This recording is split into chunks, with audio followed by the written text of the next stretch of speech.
Okay, here's some post-game commentary. I like the new visuals. I like the new look of Leon. The jacket looks a lot better than the first one. Different poly. It's amazing how technology's come because you could definitely tell in the old one that it was definitely very blocky, very polygonish. Especially since I actually put up my Switch and I played the original. I'm like, oh yeah, remake definitely looks a lot more polished, a lot more modern, a lot more refined. Um, and it was just a joy to play both of those games again. The original on my Switch, even with the GameCube controller, and how weird it is playing with that controller again, and playing it on a PS5, and how much more used to the control scheme I am on that console. And what else? There's a lot more variation to the villagers. I'm honestly surprised. I mean, obviously, I can't take a look at every single one of them because I'm running around, I'm throwing grenades, I'm shooting, but there's definitely, like, you can tell that each villager is different this time. Because before it was like, okay, we're on a budget, we're working with a GameCube, we don't really have that much processing power to begin with. So we're just going to make six models of the villager, two models of the chainsaw dude, and we're just gonna have them replenish over and over again. Honestly, I cannot wait to see Bitores Mendez. He's the first big boss of the game. I mean, well, there's a whole bunch of big bosses in the village, but he's the first of the leadership in the Los Illuminados cult that is the primary antagonist in Resident Evil 4.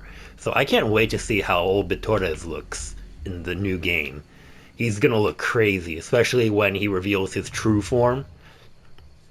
And I'm also looking, of course, to Salazar, and of course to Sat. Is it Sadler? Yeah, it's Osmond Sadler, I believe it is the name of the leader, and Ada. Definitely looking forward to Ada and Luis. I saw Ashley in the preview for this title. She looks a lot more her age than she did in the other game, so we'll just go with that. And she doesn't sound quite as high pitched as she did in the last game too. Um, what else can I talk about this? Yeah, I mean, I thoroughly enjoyed it. I enjoyed seeing Hunnigan again. We did see her again in Resident Evil 6, but that was a game I never actually beat, and there's actually a lot of Resident Evil fans that said, "Oh, you didn't miss much if you didn't play RE6."